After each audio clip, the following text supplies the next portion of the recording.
You know, there's a verse in the Holy Bible that says, the memory of the righteous is blessed.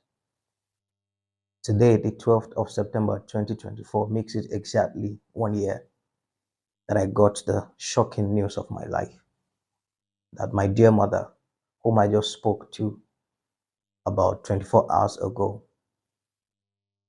is no longer alive. She's passed away. It was very shocking because I just left her a few months back. I spoke to her 2 days back, and all of a sudden, I'm getting a call. She's no longer alive, without no long-term sickness, nothing of such. And I just want to take this moment to just recap on some of the most important lessons I learned from her, that she taught us while we were growing up. One of the most important lessons that I will never forget, that has shaped me into the man that I am today, which I learned from my dear mother, is the fear of God. She instilled in us a righteous and holy fear of God, because she makes us understand that our life is not ours. And so she would tell me, and especially us, do unto others as you want them to do unto you. Don't treat people the way you would not appreciate it if you were treated the same way. This was way before I even began to learn the ways of the scripture as a Christian. Secondly, one of the most powerful teachings I got from her is the lesson on giving. Oh, my dear mother could give a last to a stranger who is in need. I mean, there are many days I would remember she would come home with a total stranger, and she would tell me, okay, Praise, move out of that room. You will now move to the other room. Give this room to this brother. He's going to be staying with us. And I'm wondering, who is this person? In the morning when you went out, we had no agreement that you were going to bring back someone else to this house. But later she would tell me how she met this person who was stranded, and she decided to be of help to them. In fact, one of such person I remember was a dear brother who came from one of the villages into our town then in Shaki, and he came to work as a transport worker. Usually the bike men, they call them Okada men in the local dialect there. So he came into town without no house to stay. He just got the chance to work as a transport worker, and he had no place to stay. So by, I would say, by divine orchestration, my mom was waiting for a transport to come back home that day, and lucky for him, he was the one that stopped to pick her. And my mom would actually engage people like that in conversation, just to know what's happening, how are they doing, just being caring out of what she has learned, love. And she came home one day with this man. His name was Jacob, I remember. He couldn't even speak our language so well. But my mom discovered he had no place to stay. He's new to the town and he's come to work as transport worker. And she brought him home and said, okay, you can stay with us for as long as you want. Go, do your work, come back. Just feel free. He stayed rent free for many months in our house. He would eat food, and she would allow him whatever he's doing. He's able to gather money and send back to his family. And humorously, some weeks back, my wife asked me one day, she said, why do you give so much? Why is it that most things that I expect you to even use for yourself, Before you know it, you've given it out to someone else. I told her, I said, one of the most profound things I learned about life is that time and chance happen to all of us. And sometimes you don't get a second chance at life. You only have one. So if you miss that chance, it's gone forever. So whatever resources I have in my hands, as long as I know it's able to put a smile on someone's face and is able to do something tangible for them, I won't hold it back.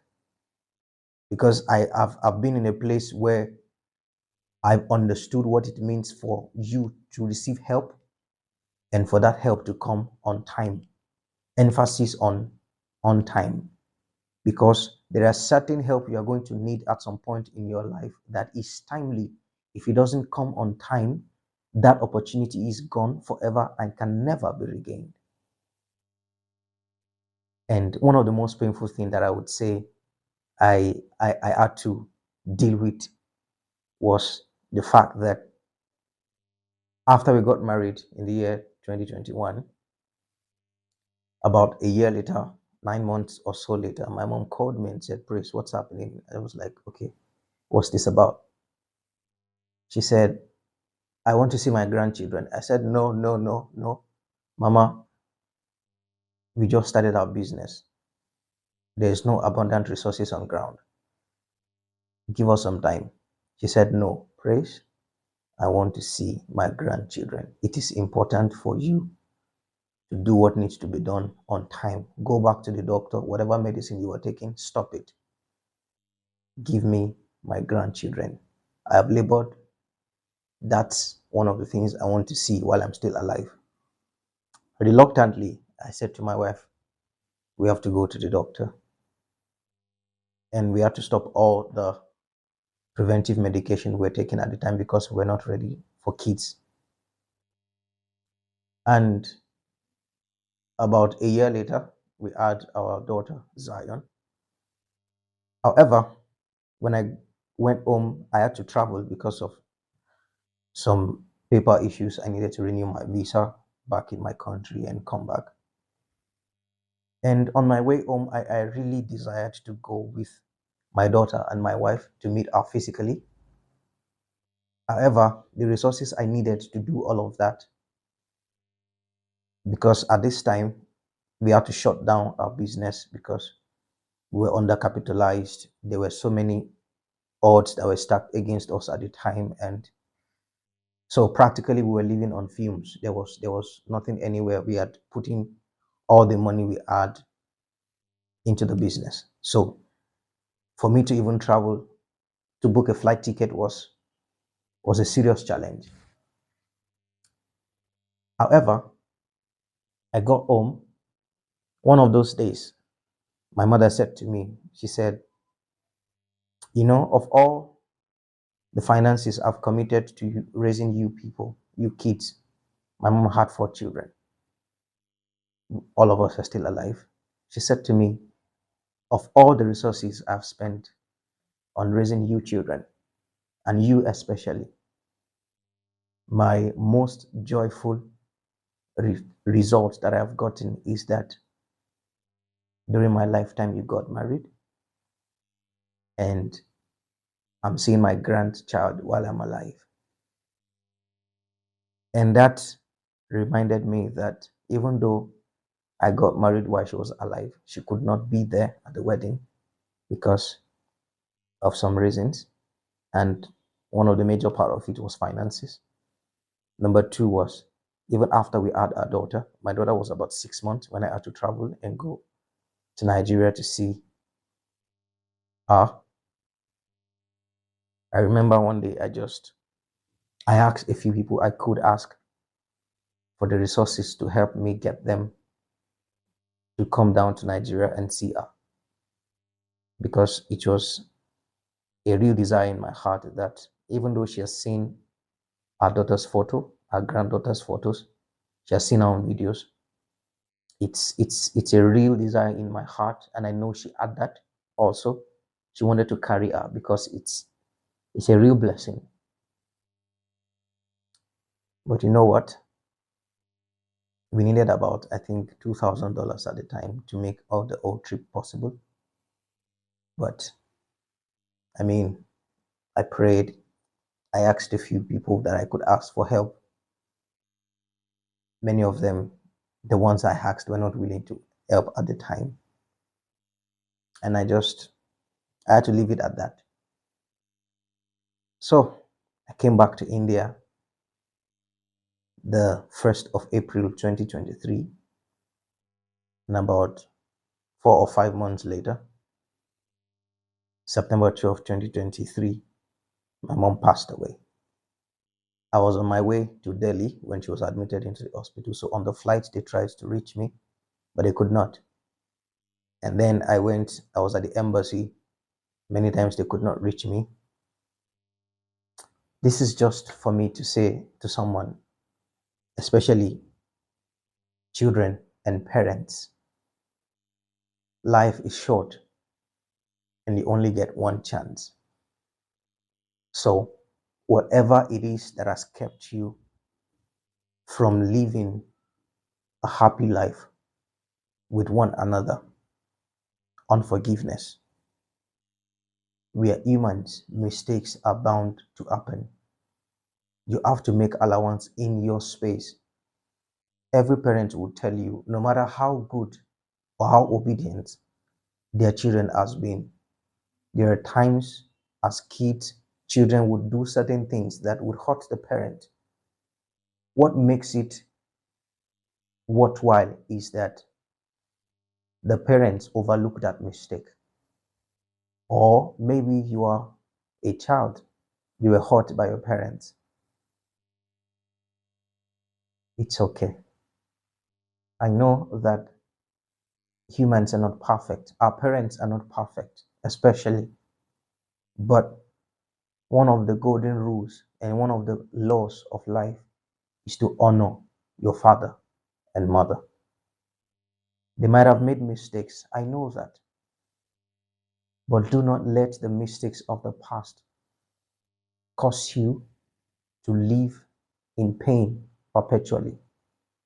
Find the strength to forgive and let the remaining days count. Stop harboring unforgiveness and hatred in your heart. You can get over it. Heal from that trauma.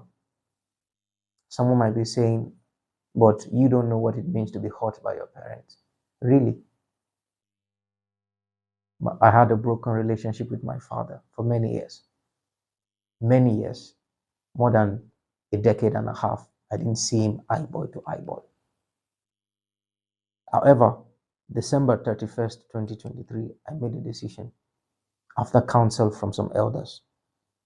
I said I was going to look for my father. And I looked for him. I met him on the 31st of December 2023 after about 15 years that I haven't seen him. We made an arrangement to meet. I met with him. Immediately I saw him. In my culture, as a Yoruba man, it's important when you see your elder, you prostrate. I met him outside in public in that gas station. Immediately he came out from the vehicle. I just prostrated. And when he saw me, I saw he was almost moved to tears. I'm his first son. Well, he looked at me. I told him, I said, Dad, I know I haven't seen you in many years. But as a Christian, I know I'm supposed to live in peace and to honor you as my father. All I've just come to do is to say, I love you. I know you made mistakes, but those things don't matter to me anymore. As long as you're alive, I'm still your son. You're still my father. Nothing can change that. The mistakes of the past cannot change that. And out of the money I had on me at the time, on my way to meet him, I bought him some gift and I took some cash in my hand to give to him.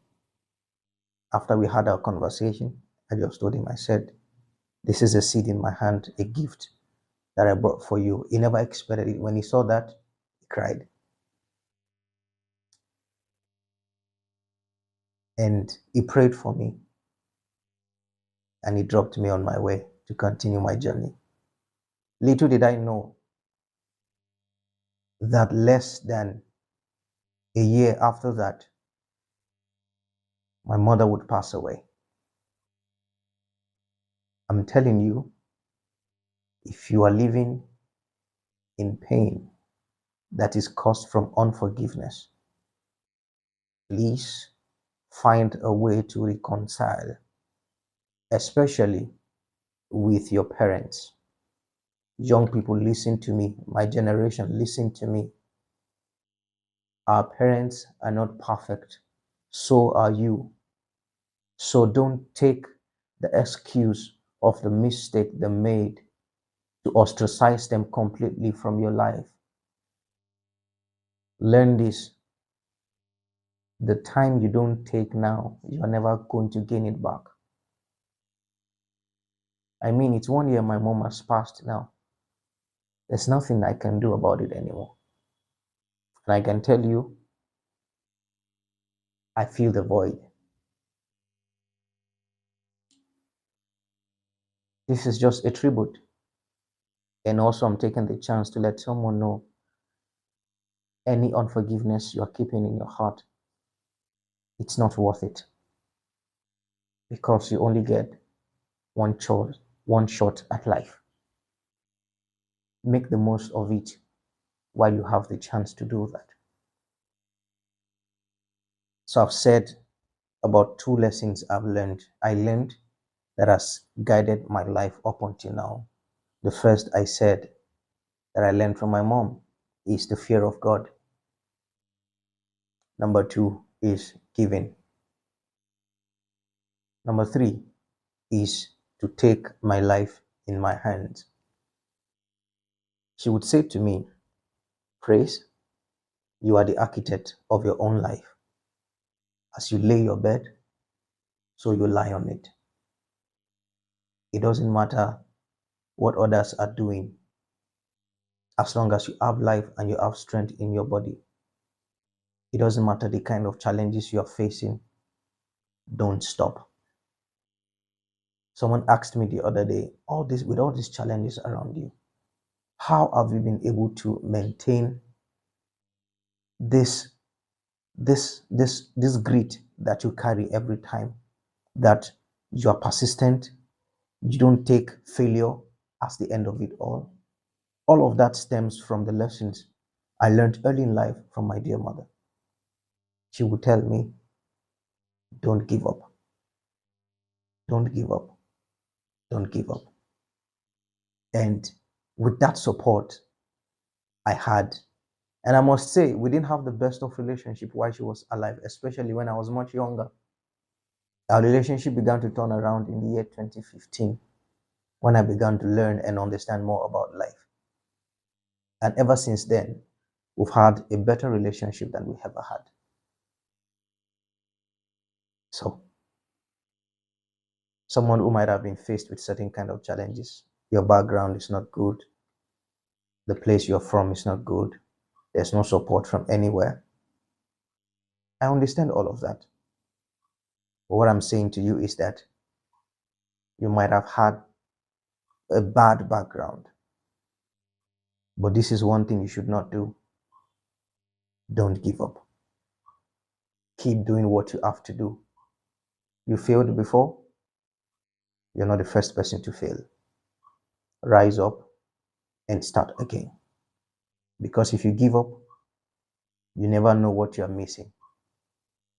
And like a saying always said, that you miss 100% of all the chance, all the shots you never take. So, broken dreams, pain from parents, betrayal from loved ones, all of these things, as long as you can make a decision to say, no, I will forgive. You can forgive and you can let it go. Don't let the pain of the past keep you from the promises of today and for the future. Do away with that ego of saying, I cannot apologize. You can apologize. You can make the relationship work. You can reconcile and you can have a more blessed memory together.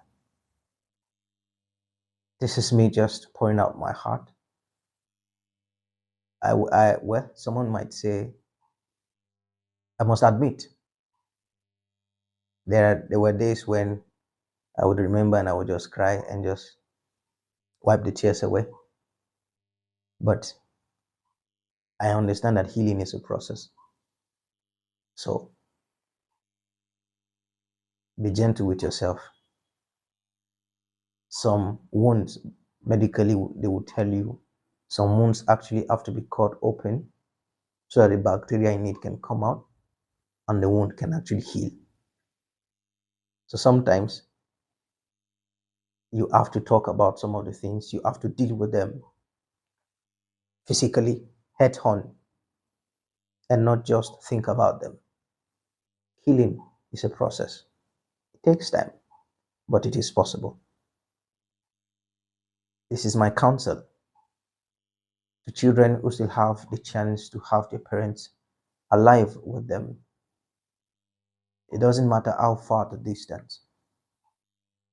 Some of you are even in a relationship, that boyfriend, that girlfriend that is taking all of your time, and you're not even sure this is the person you are going to settle down and live the rest of your life with.